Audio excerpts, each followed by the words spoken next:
It's kind of hard to tell because the sun is directly in front of me, but I've entered the state of North Carolina.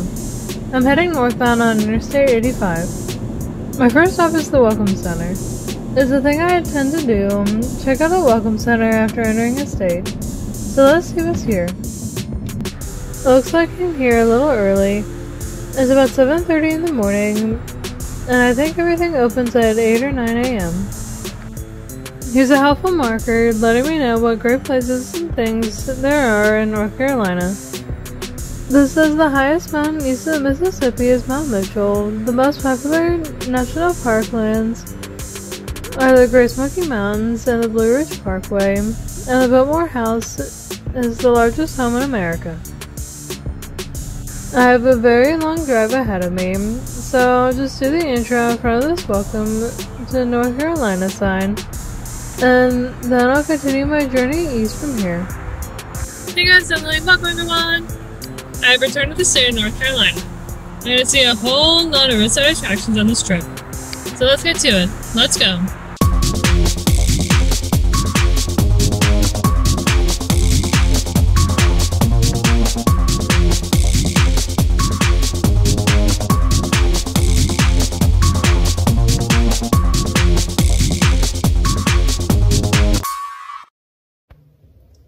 Let's quickly check out a map of my travels to the Tar Heel State. Starting at the state line and the Welcome Center, I'll travel east through Charlotte, then just north of Rockingham and Laurinburg, through Fayetteville, then head to Wilmington and to the beaches of the Atlantic Ocean. North Carolina is a pretty long state, so I'm hoping to get to Wilmington before the sun goes down, while still seeing all the places that I want to visit along the way. First, I'm going around Interstate 485, the loop around Charlotte. There are two different business parks that I want to visit that each have a roadside attraction. One of them I'm curious if it rotates. It didn't when I last visited, but maybe they fixed it, so let's see. I'm back at the Whitehall Corporate Center. Not many people here on a Friday, so I'm guessing a lot of people are working a hybrid schedule, and they're working from home on Friday. But here's Metalmorphosis, and sadly it looks like the segments of the head are still not rotating. Czech artist David Carny created this sculpture in 2007. The head is made with 40 layers grouped into 7 sections that used to rotate independently. The sculpture also spit water out of its mouth. However, it appears the sculpture segments no longer rotate and the water feature is no longer operating. So the sculpture is a little less interesting than it was about 3 years ago. Train created a similar sculpture in 2014 called Head of Franz Kafka. It's larger than this one and is located outside a shopping mall in Prague. You can kind of see where the head sections are, and also the gaps between the sections are uneven from front to back. That could be why the head is no longer rotating. There's a plane going by. We are really close to the airport. I chatted with some followers on Instagram and Facebook on if they had seen the sculpture rotate, and most said they haven't seen it rotate since about 2022. Some of them also said the water might have caused the motor or face segments to rust, so whoever owns this building probably decided to have the statue be stationary all the time. But this is definitely worth a stop if you drive by this business park like I did. I'm not far at all from I-485, and you can hear the traffic noise. Rotating counterclockwise on I-485, just past the interchange with I-77, is a completely different business park. This one is tricky if you don't grab the coordinates from Google Maps first using satellite view. And you can see this is completely surrounded by bushes, so it's very difficult to find using an address. Here they are, 3 large black ball sculptures just laying around in this green space.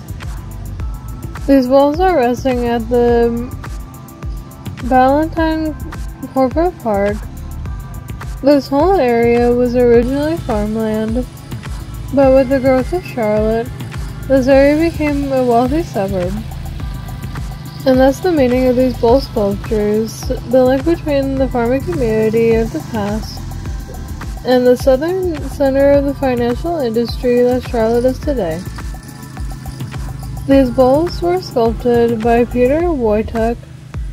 Each of the bowls is 4 to 8 feet tall, 10 to 12 feet wide, about 7 feet long, and weighs about a ton. No wonder why they're all laying down. I'm visiting in the summertime, so it's not a good idea to sit on them, because they get hot in the sun. I'm not sure you're allowed to sit on them anyway. Okay, so here's the sign right here. It says caution hot surface, but no sign about sitting on them, so maybe it's okay. There's more in this corporate park than these bowls. On this green space there's some playground equipment, and is a 3/4 mile walking trail nearby. Alright, now it's time to steer my way to my next destination. Yeah, that was bad. About 80 miles east of Valentine is the small community of Ellerbe. The new I-73, I-74 highway goes right by the town, and also this cute place, actually pretty busy today. This is called the Berry Patch, and you know what this kind of reminds me of? With all the locally grown fruits and vegetables, this kind of reminds me of Robert is here just north of the Florida Keys. Look at all those beautiful peaches. Since this is a berry patch, they sell lots of locally grown strawberries. They sell for $22 a gallon, or 2 gallons for 40 bucks. Oh, and see that sign? These homegrown strawberries are grown less than a mile from here by North Carolina's sexiest collared farmer. I'm not sure what to say about that. They also have native purses designed with strawberries. Those are so cute. Since this is a touristy place, they have hats, shirts, sweaters, glasses, shot glasses, and goblets, all with the Berry Patch logo on them. The hat on the left shows where in North Carolina this place is. There's so many pickled vegetables as well, also raw or roasted peanuts. Every type of bean that you can think of. If you want to make a nice pot of soup, that would be great in the winter. Look at these beautiful watermelons. They're much bigger and a bright shade of green than you find in the grocery store. These are seedless sugar baby watermelons. I've never seen that type before. Across from them are sweet and huge cantaloupes. This fruit has fresh made key lime pies. Now we're talking. Also free range eggs and pimento cheese. The sign matches the owners of the Berry Patch are Lee and Amy Berry. Our property is a building that is the world's largest strawberry, which I'm here to see. The big berry was built in 2003, weighs 16 tons, and is 24 feet tall. The berry and produce stand had to be moved in 2012 because of the I-73, I-74 highway construction. And here's the world's largest strawberry. They sell ice cream and other sweet treats out of this building. They have 20 different flavors of homemade ice cream. You can buy it by the Pioneer Court, or you can get an ice cream as part of a sundae or made into a milkshake. Or even better, get scuba ice cream on top of some hot cobbler. Here's what we got. 1 scoop of peanut butter and 1 scoop of chocolate. I don't care if it's 10 a.m. Also scream for ice cream. The aesthetic for the strawberry building goes all the way around. They didn't cheat. Even the yellow seeds are all around. There's also this small sandy area where you can pretend like you're enjoying ice cream at the beach, They also have a few beanbag tossboards. And of course, a giant peach and a giant strawberry where you can stick your heads out of the hole. A great place to get a fun pic. What a fun stop. I wish we lived closer, as this would be a great place to get fresh produce and that delicious homemade ice cream. Anyway, I still have a long drive ahead of me, so it's time for me to head on out.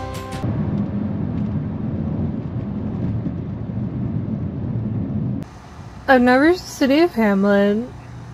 I guess technically this community could be called a hamlet.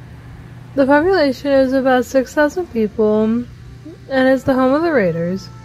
When this town was settled in 1869, the settlement was known as Sand Hills. There are a few things I'm looking forward to seeing while I'm here. Some of those things are at the visitor center and nearby old train depot. This map shows the location of the various museums, the train depot, and even an old train that I can see while I'm here. Everything is all in this general area. I heard there's a huge model train set up in the basement of the train depot, so let's head there first. The model trains are just downstairs. I heard this is a really elaborate setup. And just with these doors is the model railroad. There is nobody here. Take a look at this. Here's the button where we can start up these trains. Okay, we press the button, and I think it needs a few seconds to start up everything, but take a look at this. This isn't just a train, this is a bunch of handmade buildings too. Apparently Hamlet is somewhat of a destination for train buffs. Not just with model trains, but also there is a lot of train history. But this model train setup is impressive. Most impressive. I think the trains are about ready to start. I do see some blinking lights. Now the trains are starting to run. This is an amazing train set. Even more amazing than the train set they have at Epcot's World Showcase near the Germany Pavilion. I think the trains run for about 5 minutes, and then you have to press the button again to turn the trains and the lights back on.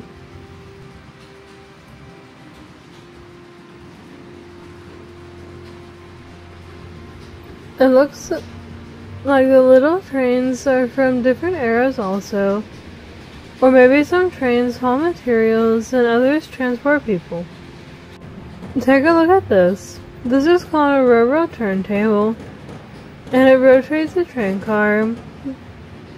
In this case, the train car will connect it to a track that leads to one of these stalls.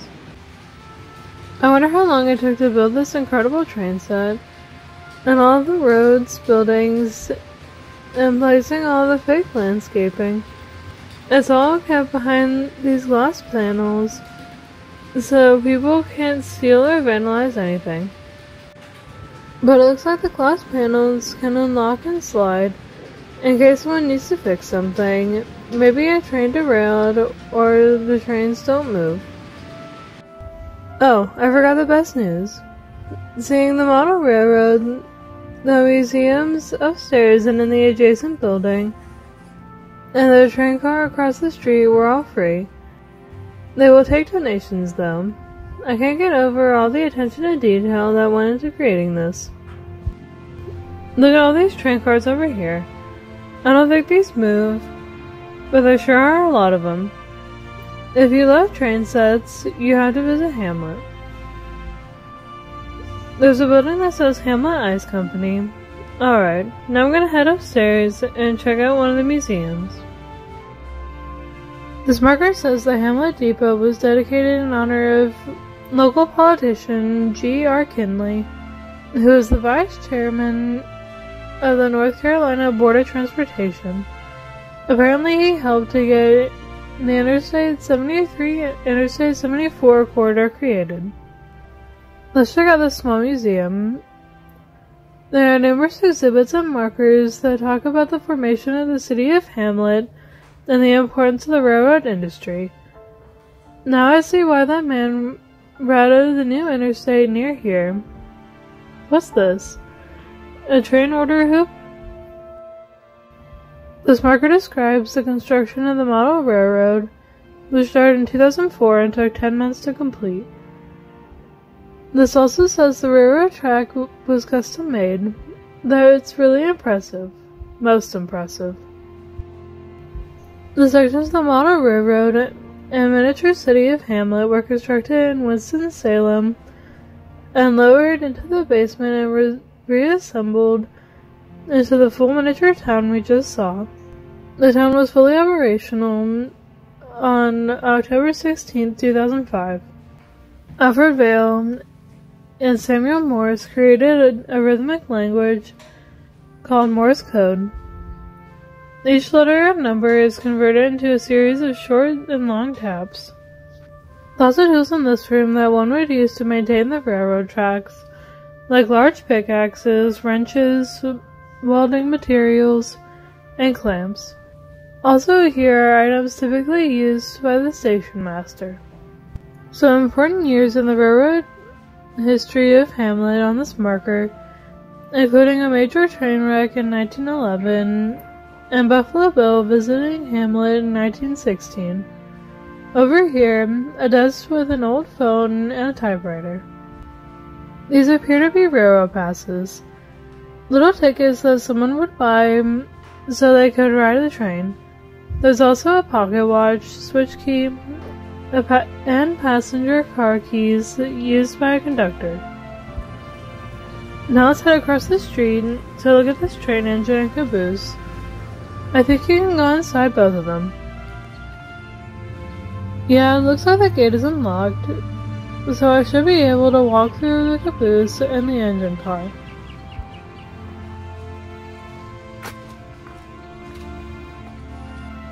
Oh wow, this is kinda neat. This caboose was another passenger car for the train.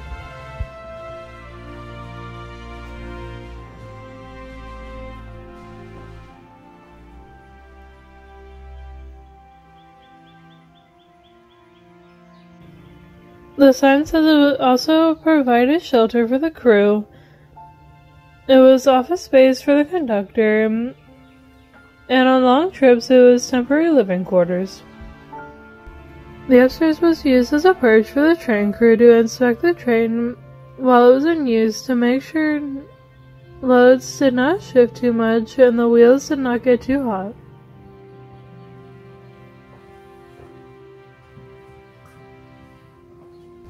I couldn't get to the engine car as it was chained off. I'm gonna head back across the street and check out the other museum.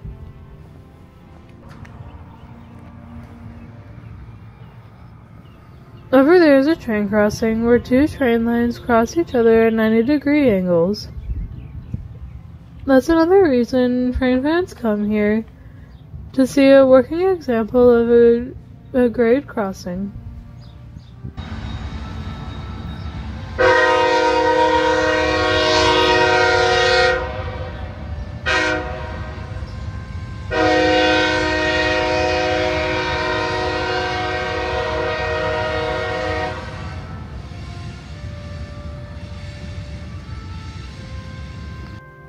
Now inside the other museum, this one I think has artifacts pertaining to the city of Hamlet's history. In front of me are mannequins wearing uniforms of the U.S. Armed Forces. There are some items here related to trains, but this museum has more of the culture of the city of Hamlet, historical artifacts, and I see some uniforms from sports teams. Then over here, this has some artifacts from Hamlet's high school class of 1960, including cheerleader uniforms and a fabric band banner. Out of the past comes our future, the motto for the city of Hamlet, and down here is a model of the luxurious Seaboard Hotel. The Seaboard Hotel was built in 1900 and was a destination hotel and dining establishment. There were 45 guest rooms. The marker knows black people could work there, but not stay or dine there. Down here are some plates used in the dining room of the hotel. These are uniforms from the professional sports teams whose players came from Hamlet, such as Lewis Braden of the Cincinnati Bengals. Here are some more jerseys of famous sports players from Hamlet, and there are also bats and balls they used. Probably one of the most famous people born in Hamlet was John Coltrane, who was an American jazz saxophonist and composer. Coltrane was only 40 years old when he passed away. Hamlet wants to know where visitors come from, so I've got a white pin, and I've placed it very near where Georgia, North Carolina, and Tennessee meet. That's where I'm from, Hamlet, and thanks for a fantastic visit. I spent more time than I thought I would, but that's okay. This is a cute little town. Train fans will love it here.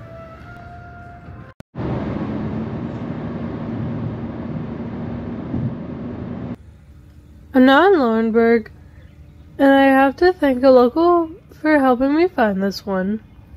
I'm at Hillside Cemetery. The guy really helped me out and knew exactly where this grave marker was.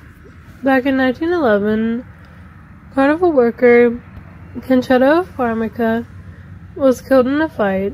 He's laid to rest here, but it took a while for him to get here. Notice the marker says died April 28th, 1911, and buried September 30th, 1972, over 60 years later. So here's the story. When Farmica died, his father took his son's remains to a funeral home, paid the $10 deposit to have his son embalmed, until he came back with the rest of the money and burial instructions. His father never returned, so Farmica's body was stored. The locals didn't really know how to pronounce his first name, so they called him Spaghetti, and later Spaghetti, the Carny mummy. It wasn't until 1972 when a New York congressman intervened and had the funeral home bury the body.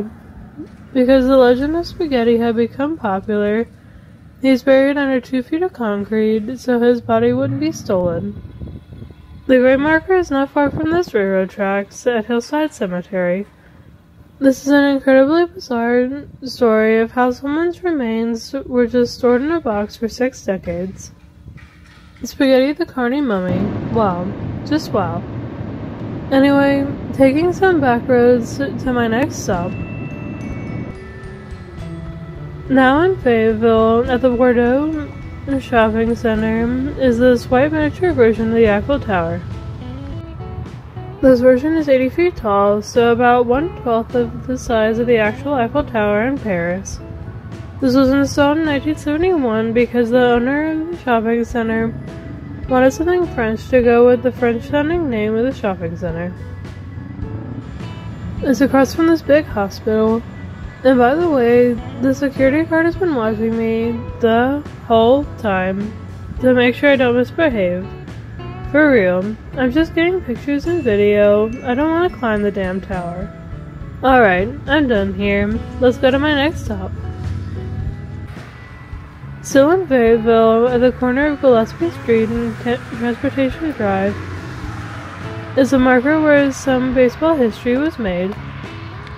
There used to be a baseball stadium located here, but now what stands here is the Department of Transportation office.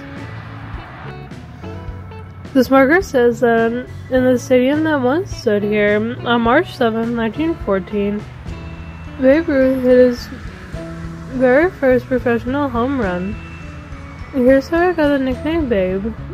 The manager of the Baltimore Orioles, Jack Dunn, signed Ruth to his first professional contract. A few weeks after the team headed to Fayetteville during spring training.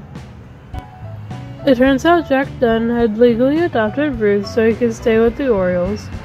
Since then, Ruth was called Dunn's baby, which was eventually shortened to Babe. And thus, a legendary nickname was born.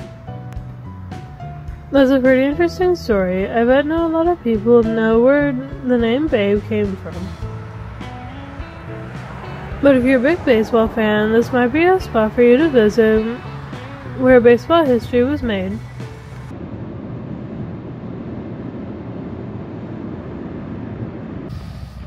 Now in the city of Bladenboro, established in 1903, and today has a population of 1,630, it's also the home of the Knights. They have something really big at this corner. At this automotive service station is this giant tire. It's called the world's tallest tire, or world's largest usable tire. I've seen a very large tire near Detroit, Michigan. But I guess this is something you could actually install on a vehicle and drive on it. According to the owner of Hester Tire, Ronald Hester, he says, quote, "This is a real tire and not a fake. The tire weighs 10,400 pounds. It was actually on a large 797B Caterpillar dump truck. Like the giant tire outside of Detroit, this tire is also a Michelin, so I guess that company can make really large tires." Owner Ronald Hester is also very pleased that people like myself travel hundreds of miles to visit this huge tire. But I'm thinking he hopes people also get an oil change and spend a little money. Am I right? Hester Tire is at the intersection of highways 131 North and 211 Bypass, a couple of two-lane roads, and be careful because there are no sidewalks around here. Alright, let's continue the journey eastward.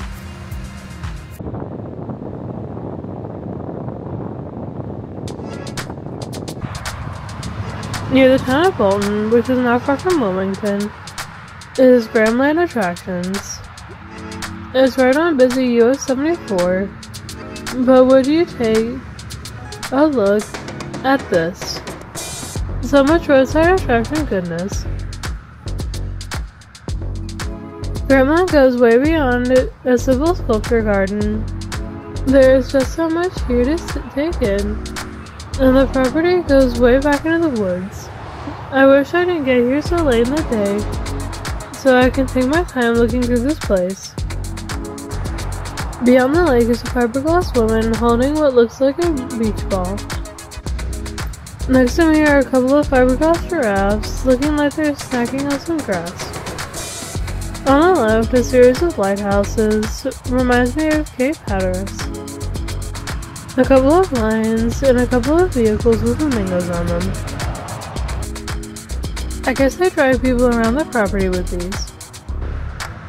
Looks like every fiberglass animal you can think of is here, and I even see Yogi Bear and Boo Boo. I think they're putting in a miniature golf course. See the big golf ball over here.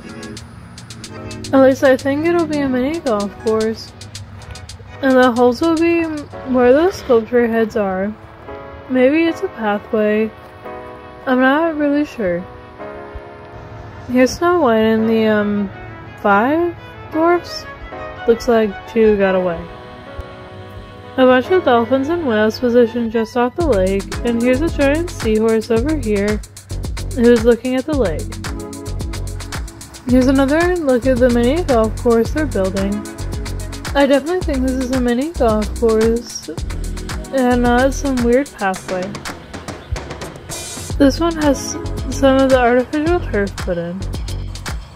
There's a couple of dinosaurs. One is green and the other is blue.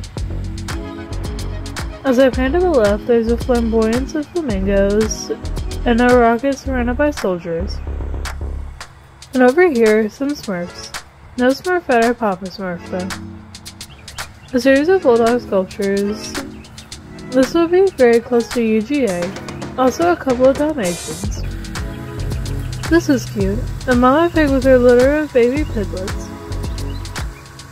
Going further back into the woods, where there are a bunch of fiberglass vegetables, but also the small Jolly Green Giant standing next to the Chili's restaurant logo. A couple of Pegasus statues, and back here, this must be the horse section. There are all shapes and colors of horses back here, and also a number of bull statues too.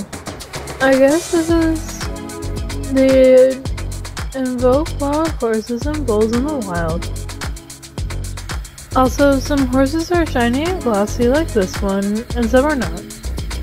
Zoomed in on that guy, just standing all by himself in the back of the woods. Also, with the herd of horses and bulls are cows, also in many different shapes, sizes, and colors, even red ones, pink ones, and blue ones.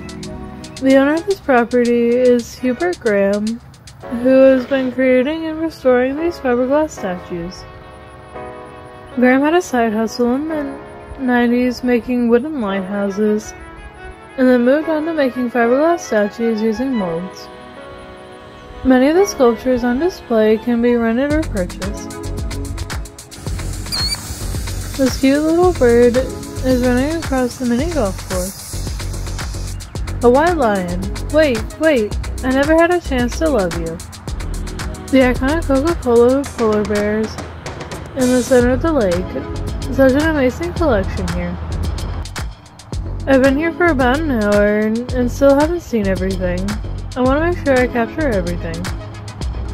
It's not open right now, but sometimes Grahamland has a concession stand where you can buy drinks and ice cream. There's also a children's carnival ride. Little children can ride a small train, boat, or truck. There's also a Paul Bunyan variety of Mufflerman here. So for those of you that travel the country looking for Mufflermen to visit, here's one more to add to your list. This Paul Bunyan Mufflerman is holding an axe. There are about 180 Mufflermen left, and I want to say I've seen about 30 or so. Also next to him is a Blue Ox. Across the country, there are Paul Bunyan and Babe, the Blue Ox statues. Here's a fun fact. The roadside attraction I asked to see was a Paul Bunyan and Babe in Bemidji, Minnesota. I was just 4 years old and I needed to use the restroom, and I really wanted a picture next to what I thought was the big lumberjack man. So I guess that's where it all got started. This weird pursuit of seeing roadside oddities. None of my friends really get the appeal. If you visit, Grahamland is open most days from 9 a.m. to 5 p.m. It costs $10 a person if you want to take photos and video. I do have a question about this attraction's future. This is located on US 74, which will become a full interstate highway, I-74, in the next few years. There won't be a turn lane to get in here. Will all this be moved near a future exit ramp? I guess time will tell.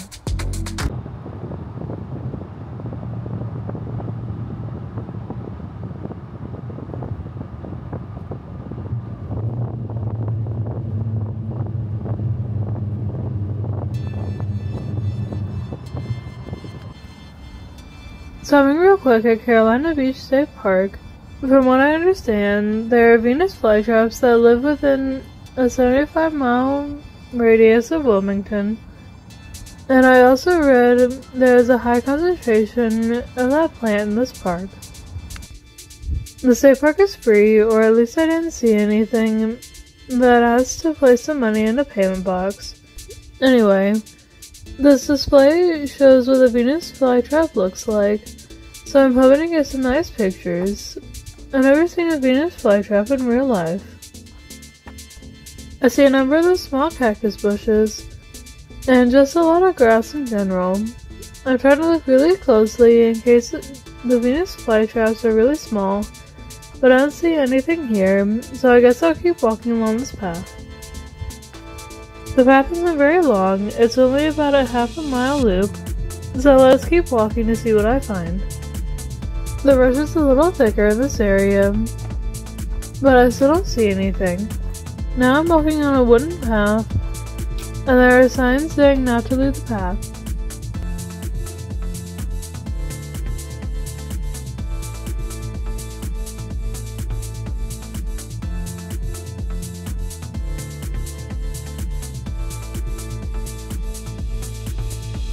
So looking around, and I don't see any famous flytraps, just a lot of grass and other small bushes. I don't think I'm gonna find anything.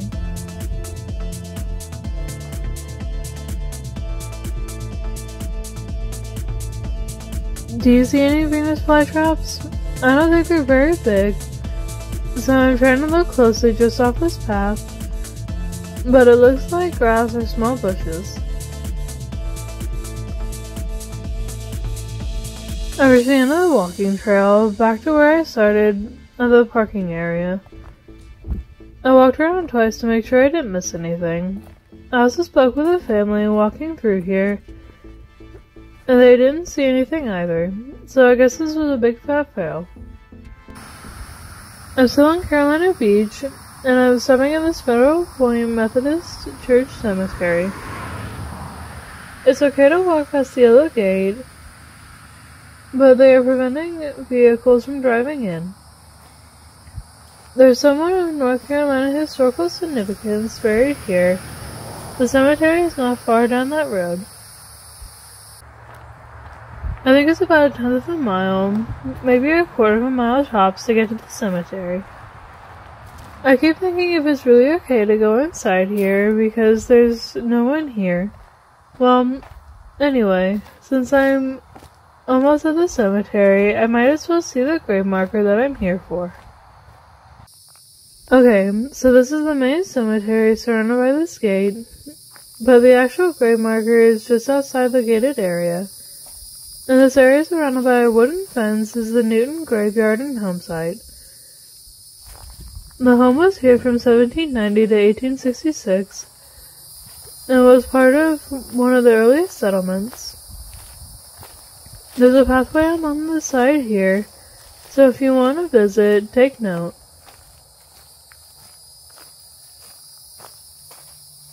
The grave marker is where the U.S. flag and other items are located.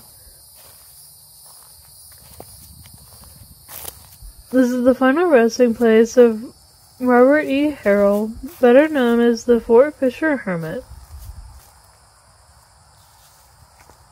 Harrell was born in the city of Shelby.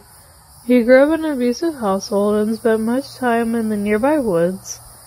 He later married and had 5 children, but the mental health problems he developed due to his upbringing may have contributed to his eldest son committing suicide and his marriage ending. He was later committed to a mental institution in the city of Morganton. However, in 1955, he left Morganton and hitchhiked back to the coast. He lived in an abandoned World War II bunker for 17 years. He created extremely basic furniture out of driftwood, planted a vegetable garden, and fished for seafood. He learned survival skills from another hermit that lived in Fort Fisher named M.P. Hewitt. While he was alive, his bunker became a popular tourist attraction. He died on June 4th, 1972, with the official cause of death as a heart attack. However, there were rumors of a fisherman witnessing 3 men violently attacking and murdering Harrell. Since his passing, Harrell has been remembered with numerous books, films, and even a production by a local theater company. I didn't get a chance to see his bunker, so I have reason to return so I can learn more about Robert Harrell.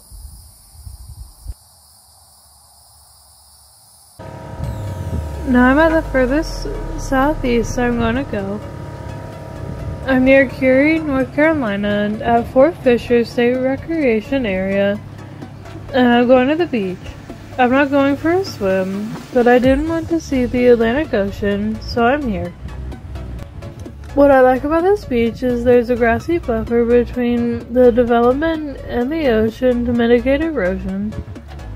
Also, at this park, they have turtles that live here, and they walk back and forth from the ocean to the grassy area to leave their eggs, and then baby turtles are born. It's very windy out, so they have the red flags out, which means swimming is prohibited in the ocean due to dangerous conditions like rip currents and rough surf. But there are a lot of people here enjoying the sunny day, relaxing by the ocean. So people are swimming though. I hope they won't need a lifeguard, who thankfully is keeping watch out here.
It's kinda nice to have a horse-drawn carriage take you up and down the streets.